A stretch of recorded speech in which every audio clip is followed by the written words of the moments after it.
el cambio climático, que es una transformación global del planeta, en la cual no vamos a tener mucho control, nos invita a dos cosas principalmente. Por un lado, empezar a mitigar aquello que está produciendo nuestra dependencia de combustibles fósiles en absolutamente todo lo que hacemos en nuestra vida, desde cómo nos vestimos, con qué materiales nos vestimos, todo está atravesado por los combustibles fósiles. Es la savia, la sangre de la sociedad industrial, y la transformación de toda la civilización a no depender de esos combustibles fósiles como sistema social nos lleva a unas transformaciones bastante radicales para poder mitigar, dejar de hacer aquello que está generando estos gases de efecto invernadero y que genera paulatinamente esta situación de cambio climático. Pero, por otro lado, nos invita a pensar que el cambio climático es ya una realidad. No es algo que se viene en el futuro, digamos, los efectos con una gran incertidumbre que existe en la comunidad científica y que puede asegurar algunas cosas, pero en realidad nadie puede conocer los efectos. Nos invita también a empezar a generar una forma de vivir más adaptativa. Pues yo les quiero nombrar los 5 temas críticos que el Plan de Desarrollo ha identificado como avenidas de esa transformación y que van a requerir estos cambios. El primero, en el segundo eje del Plan de Desarrollo, que se llama Adaptar la ciudad al cambio climático, es movilidad. El programa se llama Movilidad Humana y nos llama a reconceptualizar cómo nos movemos en la ciudad. ¿Qué tiene que ver esto con el territorio? ¿Qué tiene que ver esto con la vida, la salud y la concepción casi de cómo estructuramos la ciudad? En ese programa se plantean 3 cosas básicas.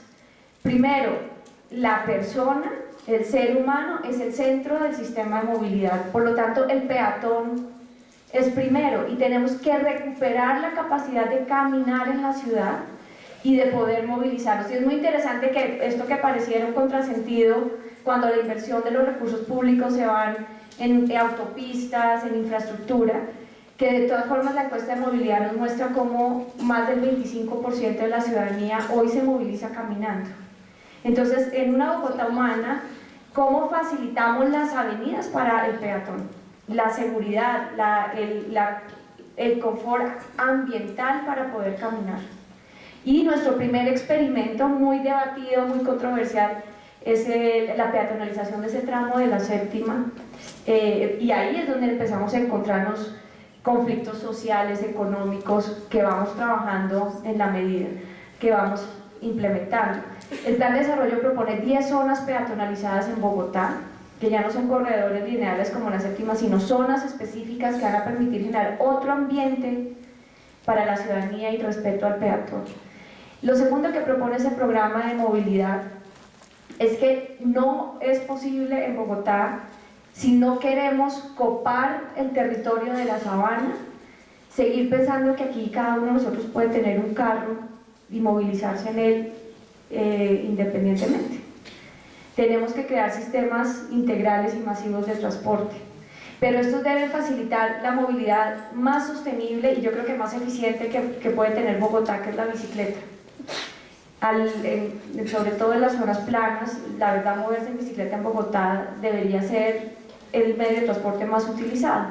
Entonces el plan propone toda la conectividad de las ciclorrutas, que hoy algunas están bastante desconectadas entre sí, y su conexión al sistema integrado de transporte público y la infraestructura para que la persona pueda cambiar de modo de transporte, de caminar a la bicicleta al sistema integrado de transporte público, de llegar al otro punto y tener la conectividad que le permita moverse eficazmente. Lo tercero que privilegia es el sistema integrado de transporte público, en donde va a venir un cambio fundamental y muy difícil, que es el cambio de la tecnología de los buses que hoy utilizamos. Hoy estamos más que todo en el sistema integrado de transporte público conectados al diésel y conectados por lo tanto a los combustibles fósiles. La propuesta de Bogotá Humana es movernos a la tecnología más limpia que existe hoy, que es, por un lado, buses híbridos que utilizan electricidad y diésel o buses eléctricos. Esta transformación tiene que pasar en los próximos 18 meses.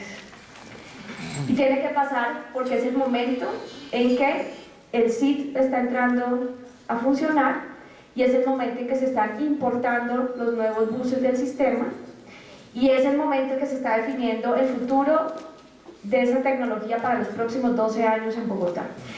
Ese es nuestro programa del primer eje, movilidad. El segundo es recuperar los espacios del agua y la estructura ecológica principal. Y el tema del agua, que es central en el plan de desarrollo, nos invita a pensar el territorio en el que estamos y su vulnerabilidad hacia el futuro. Hay dos zonas que, según el IDEAM, hacia el 2030 van a tener condiciones más críticas de provisión de agua en el país. La primera es la Guajira y la segunda es la Sabana de Bogotá. Y esto se debe a que tenemos una tragedia, y es que nuestra fuente de la cuenca, aquí en la Sabana, nuestra fuente principal, la hemos utilizado durante las últimas décadas como sumidero de vertimientos, que es el río Bogotá. Realmente Bogotá debería depender hídricamente de la cuenca del río Bogotá y todos sus afluentes, y la Sabana también. Hoy no podemos hacerlo por el grado de contaminación y por lo tanto terminamos dependiendo del sistema de Chingaza, que importa el agua de la cuenca del Orinoco. Pero en algún momento, si hay una vulnerabilidad por terremoto, por un efecto climático, etcétera, que nos desconecte de ese tubo, Bogotá queda absolutamente vulnerable frente a la capacidad de autoabastecerse en agua. Y eso nos invita a una reflexión muy profunda. Primero, vamos a seguir invadiendo la sabana, enterrando las quebradas, terminando con los cauces y las cuencas abastecedoras de recurso hídrico en la sabana de Bogotá y en Cundinamarca, a partir de proyectos urbanísticos, a partir de un desorden en la forma como nos asentamos en el territorio, o vamos a lograr una visión regional de cascos urbanos densificados que le den espacio a la estructura ecológica principal y al agua para poder ir recuperando esas cuencas e ir generando una dinámica hacia el 2030 en donde cada vez empezamos a depender más hídricamente de nuestro territorio y necesitamos menos las grandes obras de infraestructura que se han desarrollado. Y allí se han tomado decisiones de política importantes. La primera es no realizar Chingaza 2, que significa no seguir generando la ilusión que a través de proyectos de ingeniería podemos trasvasar el agua del Orinoco para esta ciudad y este territorio. Lo segundo es la decisión de no vender agua en bloque a la sabana, que no significa no proveer desde el acueducto de Bogotá agua a los municipios dentro de los perímetros urbanos, pero que sí significa no llevar redes de acueducto fuera de los perímetros urbanos para fomentar el desorden en la forma en cómo nos asentamos en la sabana, y poder tener unas políticas con los municipios de Cundinamarca de generación de acueductos, de alcantarillados, que sean en cascos urbanos densificados. Y la tercera es el programa del plan de desarrollo, de empezar a generar gobernanza sobre los espacios del agua en Bogotá. No es una tarea que pueda hacer el Estado, aunque es su principal responsabilidad, pero no lo puede hacer solo. Tampoco es una tarea, como hemos aprendido en estos recorridos de los cabildos del agua, que pueda realizar la ciudadanía sola. Es una tarea conjunta que esperamos ir trabajando.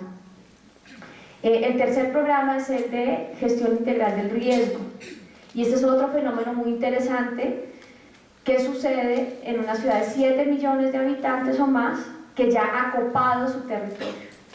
O sea, la discusión de dónde construir en Bogotá, dónde generar nueva vivienda, es muy importante porque es que no hay suelo, ya no hay dónde. Ya la última casa está encima del jarillón del río Bogotá, ya la gente que está en la cuenca del Tumbuelo vive pegados al jarillón de ese cuerpo hídrico que hemos intervenido. Ya la seguridad de miles de personas depende de la seguridad de jarillones, depende de la seguridad y estabilidad del terreno, porque ya no tenemos espacio para crecer. Entonces el tema de riesgo se vuelve una forma de vivir. O sea, vivimos en riesgo en muchas zonas de la ciudad cotidianamente. Y no hay programas donde uno pueda decir, no, vamos a reasentar 1,5 millones de personas. ¿A dónde las vamos a reasentar? ¿Cómo las vamos a reasentar? ¿Cuánto le cuesta eso al Estado? Entonces, en vez de pensar en esas soluciones, ya no las podemos realizar en muchos puntos, en algunos sí. Tenemos entonces que pensar cómo nos adaptamos a vivir con ese riesgo. Estos son los 5 programas críticos que el Plan de Desarrollo propone para comenzar no solo la discusión, sino la acción sobre cómo nos adaptamos al cambio climático, y en donde ustedes son realmente los protagonistas y el gobierno, el Estado, está aquí para apoyarlos, porque necesitamos las capacidades de todos. Sea por lo tanto este un foro donde empezamos a generar esas alternativas, a conocer las capacidades que ya tenemos en la ciudad y a diseñar conjuntamente cómo vamos generando ese plan de adaptación de cambio climático a la ciudad a partir de este plan de desarrollo. Bienvenidos y muchísimas gracias por acompañarnos y estar aquí hoy.